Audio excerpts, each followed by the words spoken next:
धरती पर जब जब मनुष्य ने अपने कर्मों की शक्ति को भुला दिया, तब तब वह भटक गया। किस्मत, भाग्य और संयोग के बहाने बनाकर उसने कर्म का महत्व कम कर दिया। लेकिन इतिहास सदा यह गवाही देता आया है कि जीवन को आकार देने वाली सबसे बड़ी ताकत हमारे कर्म ही होते हैं। यह कहानी भी उसी सत्य को उजागर करती है, जहां कर्म, परिश्रम और निष्ठा का फल मनुष्य को किस प्रकार मिलता है। बहुत समय पहले नर्मदा नदी के किनारे बसे एक छोटे से गांव सीतापुर में हरिदास नाम का एक किसान रहता था। हरिदास गरीब था। उसके पास खेती के लिए बस 2 बीघा जमीन थी। मिट्टी भी उपजाऊ नहीं थी, पानी की कमी रहती थी और परिवार का गुजारा बड़ी मुश्किल से होता था। गांव के लोग अक्सर कहते, हरिदास, तुम्हारा भाग्य ही फूटा हुआ है। इतना परिश्रम करते हो लेकिन फल नहीं मिलता। लगता है भगवान ने तुम्हारे लिए सुख नहीं लिखा। हरिदास हंसकर जवाब देता, नहीं भाइयों, भगवान ने सबके लिए सुख दुख बराबर लिखा है। फर्क सिर्फ इतना है कि जो इंसान मेहनत करता है उसका दुख भी कम हो जाता है और सुख बढ़ जाता है। मैं भाग्य पर नहीं, अपने कर्म पर विश्वास करता हूं। एक साल गांव में भयंकर सूखा पड़ा। कई किसान गांव छोड़कर शहर की ओर चले गए। खेत बंजर हो गए, तालाब सूख गए और लोगों के पास खाने तक को अनाज न बचा। हरिदास ने देखा कि उसकी जमीन भी फसल नहीं दे रही। उसकी पत्नी चिंतित होकर बोली, अब क्या होगा? हमारे पास तो कुछ भी नहीं बचा। क्यों ना हम भी शहर जाकर मजदूरी करें? हरिदास ने शांत स्वर में कहा, भागकर जाने से कुछ नहीं होगा। यह मेरी मातृभूमि है, यहां मेरी जिम्मेदारी है। अगर हम परिश्रम करेंगे तो यहीं कुछ न कुछ रास्ता निकलेगा। उसने जंगल जाकर लकड़ियां काटना शुरू किया। दिन भर पसीना बहाता और शाम को बाजार में बेचकर कुछ अनाज घर लाता। गांव वाले उसे देखकर हैरान होते, कितना जिद्दी है। सब हार मान गए, पर यह अभी भी डटा हुआ है। धीरे धीरे हरिदास ने सूखी जमीन को उपजाऊ बनाने का बीड़ा उठाया। उसने मिट्टी को गोबर और खाद से सुधारा। छोटे छोटे नाले बनाकर वर्षा का पानी इकट्ठा करना शुरू किया। जब लोग आराम कर रहे होते, वह सुबह सूरज निकलने से पहले ही खेत में पहुंच जाता और देर रात तक काम करता। गांव के बुजुर्ग लोग अक्सर कहते, बेटा, तू क्यों इतना परिश्रम करता है? जब तक भगवान की कृपा नहीं होगी, तेरे खेत में अन्न का एक दाना भी नहीं उगेगा। हरिदास मुस्कुराकर जवाब देता, कृपा भगवान की तभी होती है जब इंसान अपने कर्म से उसे बुलाए। कर्म बिना कृपा अधूरी है। 2 साल बाद जब फिर से बारिश हुई तो हरिदास की जमीन पर हरियाली छा गई। उसके खेत में गेहूं की लहराती फसल देखकर सब हैरान रह गए। जहां बाकी लोगों की जमीन बंजर पड़ी थी, वहां उसका खेत सोने की तरह चमक रहा था। लोग उसके पास आकर बोले, हरिदास, तेरा भाग्य बदल गया। हरिदास ने गर्व से कहा, भाग्य नहीं भाइयों, यह तो मेरे कर्म का फल है। मैंने धरती मां की सेवा की और उन्होंने मुझे उसका आशीर्वाद दिया। समय बीतता गया। हरिदास की मेहनत से वह गांव का सम्मानित किसान बन गया। लेकिन जीवन की असली परीक्षा अभी बाकी थी। एक दिन गांव में अकाल पड़ा। वर्षा बिल्कुल नहीं हुई। लोग फिर से भूखमरी का शिकार होने लगे। बहुत से परिवार पलायन करने लगे। हरिदास के पास अनाज का अच्छा भंडार था, जो उसने अपने परिश्रम से जुटाया था। लोग उसके घर पर आकर रोते बिलखते कहने लगे, हरिदास, बच्चों को कई दिनों से रोटी नसीब नहीं हुई, हमें थोड़ा अनाज दे दो। हरिदास की पत्नी बोली, सुनते हो, अनाज सबको बांट देंगे तो हमारे लिए क्या बचेगा? हरिदास ने गंभीर स्वर में कहा, अगर मेरे पास अनाज है और मेरे पड़ोसी भूखे मरें तो मेरा परिश्रम किस काम का? जब तक यह भंडार है, कोई भूखा नहीं सोएगा। उसने गांव वालों को अनाज बांटना शुरू किया। हरिदास का घर गरीबों और भूखों का आश्रय बन गया। रोज सुबह वह अपने गोदाम से अनाज निकालता और जरूरतमंदों को देता। उसकी पत्नी पहले तो परेशान हुई, पर जब उसने भूखे बच्चों के चेहरे पर खुशी देखी तो उसका मन बदल गया। धीरे धीरे गांव में यह खबर फैल गई कि हरिदास अपने गोदाम से अनाज बांट रहा है। दूर दूर से लोग आने लगे। हरिदास ने कभी किसी को निराश नहीं किया। एक दिन पड़ोसी राज्य का राजा अकाल की स्थिति देखने आया। जब उसने सीतापुर गांव में कदम रखा तो उसे आश्चर्य हुआ। यहां लोग भूखे नहीं हैं, सब प्रसन्न दिख रहे हैं। यह कैसे संभव है? गांव वालों ने राजा को बताया कि यह सब हरिदास के कारण हुआ है। राजा ने हरिदास को बुलाकर पूछा, किसान, तूने इतना बड़ा काम कैसे कर दिखाया? हरिदास ने विनम्रता से उत्तर दिया, राजन, मैंने केवल अपना कर्म किया। जो अन्न मैंने पैदा किया वह केवल मेरे परिवार का नहीं था। धरती मां सबकी है तो उसकी उपज भी सबकी है। जब सब भूखे थे तो मेरा तृप्त होना पाप होता। राजा उसकी बात सुनकर गदगद हो गया। उसने हरिदास को ग्राम रत्न की उपाधि दी और उसका सम्मान किया। समय बीता, हरिदास बूढ़ा हो गया। जब भी लोग उसके पास जीवन का रहस्य पूछने आते, वह हमेशा यही कहता, भाग्य से ज्यादा शक्तिशाली हमारे कर्म हैं। भाग्य केवल संयोग है, पर कर्म संकल्प है। जो कर्म करता है वही जीवन का असली भाग्य विधाता है। उसकी कहानी पूरे प्रदेश में फैल गई। बच्चे बच्चे उसके नाम से प्रेरित होकर परिश्रम करने लगे। हरिदास अब बूढ़ा हो चुका था। उसके सिर के बाल सफेद हो गए थे और चेहरा झुर्रियों से भर गया था। फिर भी उसकी आंखों में वही चमक और विश्वास था जो युवावस्था में था। राजा द्वारा ग्राम रत्न की उपाधि मिलने के बाद गांव के लोग उसे गुरु की तरह मानने लगे थे। लेकिन समय कभी स्थिर नहीं रहता। कुछ वर्षों बाद गांव में एक नई समस्या ने जन्म लिया, लोभ और आलस्य। गांव वालों ने देखा कि हरिदास सदा परिश्रम करता और हर बार उसे सफलता मिलती है। धीरे धीरे वे यह सोचने लगे, जब हरिदास है तो हमें क्यों मेहनत करनी, वह तो हमें संकट में बचा ही लेगा। लोग आलसी होने लगे। खेतों की देखभाल करना कम कर दिया, मेहनत कम और उम्मीद ज्यादा। हरिदास ने यह स्थिति देखी और दुखी हुआ। उसने पंचायत बुलाई और गांव वालों से कहा, भाइयों, याद रखो, संकट में दूसरों की मदद करना मेरा कर्तव्य था। लेकिन यह मत भूलो कि किसी का परिश्रम सदा दूसरों का सहारा नहीं बन सकता। अगर तुम लोग कर्म छोड़ दोगे तो आने वाले समय में तुम्हें कोई नहीं बचा पाएगा। लेकिन गांव वाले उसकी बातों पर ध्यान न देते। वे कहते, तुम्हारे जैसे कर्मवीर के रहते हमें क्यों डरना, तुम ही हमारी ढाल हो। हरिदास समझ गया कि अब एक और परीक्षा आने वाली है। कुछ सालों बाद अचानक एक भयंकर महामारी गांव में फैल गई। बारिश के कारण गंदगी बढ़ी और बीमारियों ने जन्म ले लिया। अब अनाज की समस्या नहीं थी, बल्कि बीमारी से बचना मुश्किल हो गया। गांव के लोग फिर हरिदास के पास पहुंचे। बचाओ हरिदास, तुम ही हमारी रक्षा करो। हरिदास ने गंभीर स्वर में कहा, रक्षा तुम्हें स्वयं करनी होगी। मैं तुम्हें राह दिखा सकता हूं, लेकिन चलना तुम्हें पड़ेगा। उसने सबको समझाया कि सफाई करो, कुओं और तालाबों का पानी शुद्ध करो, औषधियां बनाओ और बीमारों की सेवा करो। हरिदास ने गांव वालों को संगठित किया। सब मिलकर सफाई करने लगे। औषधीय पौधों से काढ़ा बनाकर बीमारों को पिलाने लगे। शुरू में लोग आलसी थे, लेकिन जब उन्होंने देखा कि सामूहिक कर्म से धीरे धीरे महामारी कम होने लगी, तो उनका विश्वास लौट आया। उन्होंने महसूस किया कि सिर्फ हरिदास का कर्म हमें बचा नहीं सकता, हमें भी कर्म करना होगा। जब सब मिलकर परिश्रम करते हैं, तभी विपत्ति दूर होती है। कुछ समय बाद राजा फिर गांव में आया और उसने देखा कि गांव अब पहले से अधिक स्वच्छ और व्यवस्थित है। लोग स्वस्थ हो रहे हैं और खुश भी हैं।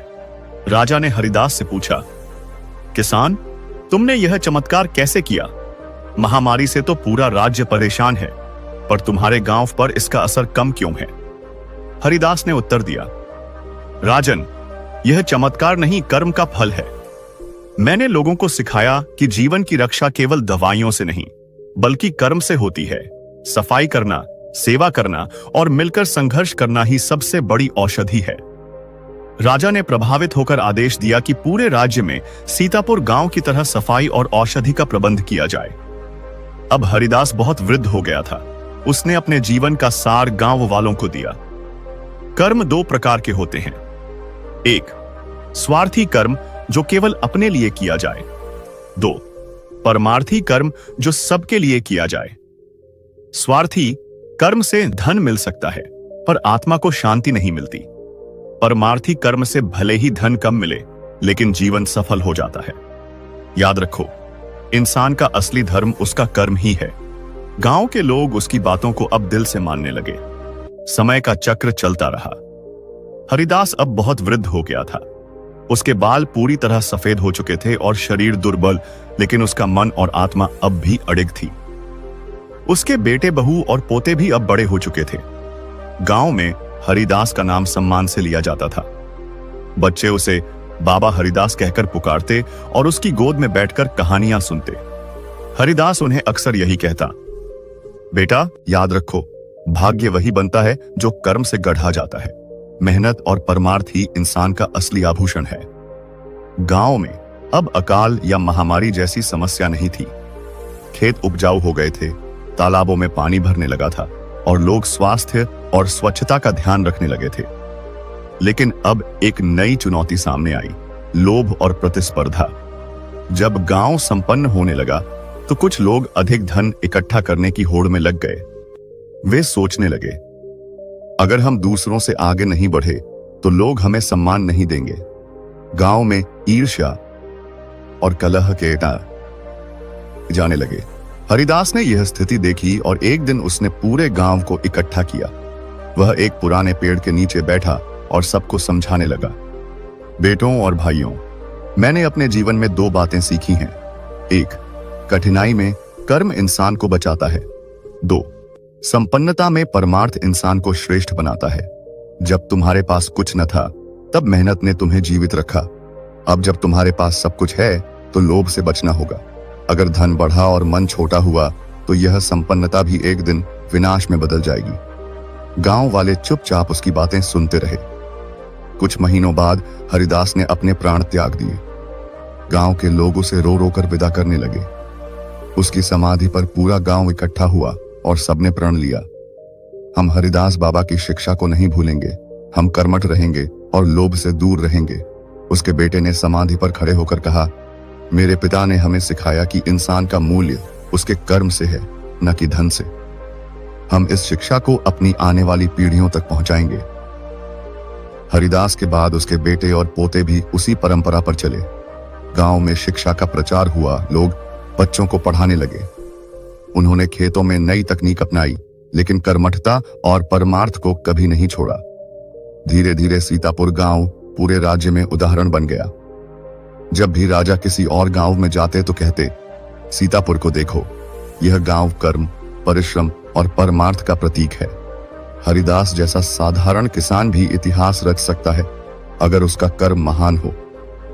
हरिदास के निधन के बाद कई वर्ष बीते। उसकी समाधि पर हर साल मेले का आयोजन होने लगा। दूर दूर से लोग वहां आते और उसकी कर्म गाथा सुनते। धीरे धीरे सीतापुर गांव कर्म भूमि के नाम से प्रसिद्ध हो गया। लोग कहते, अगर कर्म का असली अर्थ जानना हो तो सीतापुर जाओ, वहां हरिदास की परंपरा जीवित है। इसी बीच पड़ोसी राज्यों में समस्याएं बढ़ने लगी। कहीं आलस्य के कारण खेती उजड़ रही थी, कहीं लोभ और भ्रष्टाचार से जनता पीड़ित थी। राजा परेशान थे कि लोग मेहनत करने के बजाय भाग्य और चमत्कार की आस लगाए बैठे हैं। तब एक मंत्री ने सुझाव दिया, महाराज, क्यों न हम सीतापुर के लोगों से सीखें। वहां हरिदास की शिक्षा आज भी लोगों को कर्मठ और ईमानदार बनाए हुए है। राजा ने तुरंत दूत भेजकर सीतापुर के सरपंच को दरबार बुलवाया। जब सरपंच और गांव के कुछ लोग दरबार पहुंचे तो राजा ने उनसे पूछा, तुम्हारे गांव में ऐसा क्या है कि न अकाल तुम्हें झुका सका, न महामारी, न लोभ? तुमने कौन सा मंत्र अपनाया?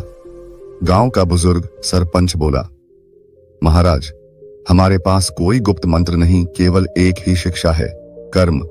हरिदास बाबा ने हमें सिखाया कि इंसान को आलस्य और लोभ से दूर रहकर परिश्रम और परमार्थ करना चाहिए। यही हमारी शक्ति है। राजा बहुत प्रभावित हुआ। उसने आदेश दिया कि राज्य के सभी गांवों में सीतापुर की कर्म परंपरा को फैलाया जाए। अब सीतापुर के लोग जगह जगह राह जाकर दूसरों को प्रेरित करने लगे। वे कहते, भाइयों, खेत तभी लहलहाते हैं जब हम परिश्रम करते हैं। घर तभी खुशहाल रहते हैं जब हम परमार्थ करते हैं। भाग्य पर भरोसा करने के बजाय कर्म को अपनाओ। धीरे धीरे राज्य में परिवर्तन होने लगा। किसान मेहनती बने, व्यापारी ईमानदार बने और आम लोग एक दूसरे की मदद करने लगे। हरिदास के पोते अब बड़े हो चुके थे। उनमें से एक, जिसका नाम अर्जुन था, शिक्षा प्राप्त कर विद्वान बन गया। उसने ठाना कि दादाजी की कर्म शिक्षा केवल गांव और राज्य तक सीमित नहीं रहनी चाहिए, इसे पूरे देश में फैलाना होगा। अर्जुन ने यात्राएं शुरू की। वह नगरों और ग्रामों में जाकर लोगों को कर्म का महत्व समझाता।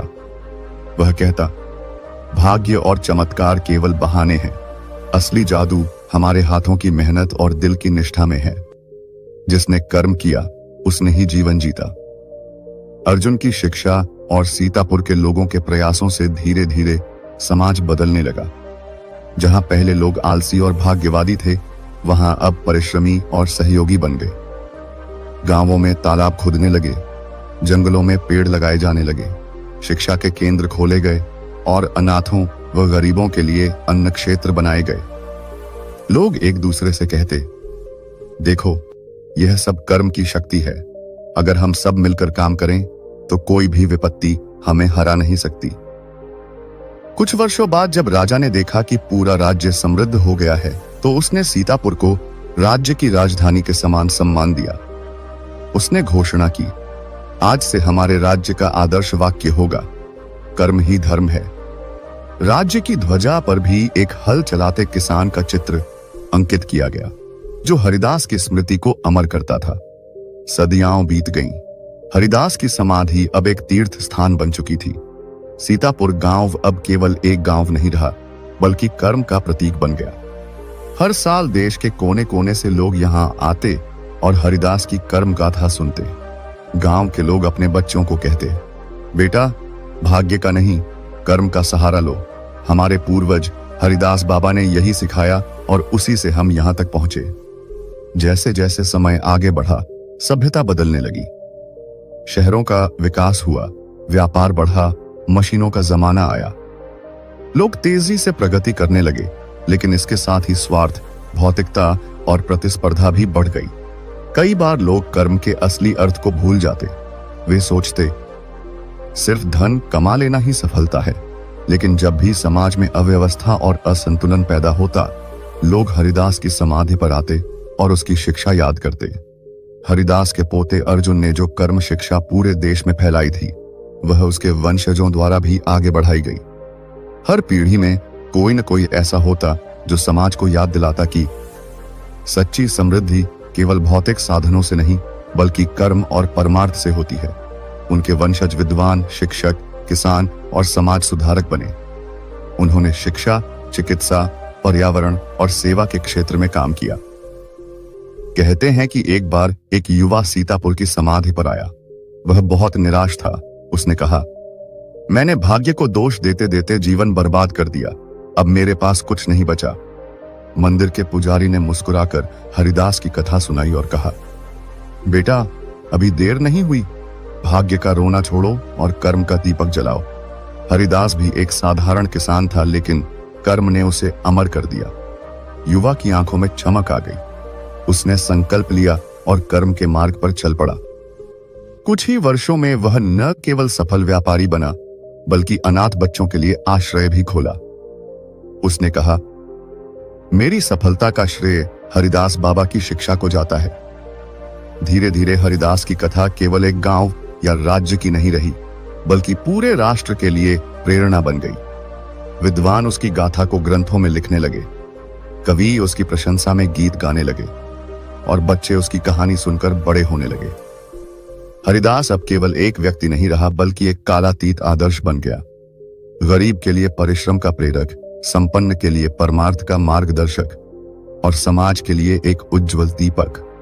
हरिदास की समाधि पर अंकित वाक्य हर आने जाने वाले को संदेश देता था, कर्म ही धर्म है, कर्म ही पूजा है और कर्म ही जीवन का सबसे बड़ा सत्य है। इस प्रकार हरिदास की कहानी युगों युगों तक जीवित रही। उसके कर्म ने उसे अमर कर दिया। उसने यह सिद्ध कर दिया कि भाग्य संयोग है पर कर्म संकल्प है। परिश्रम से असंभव भी संभव होता है और परमार्थ से इंसान का जीवन अमर हो जाता है।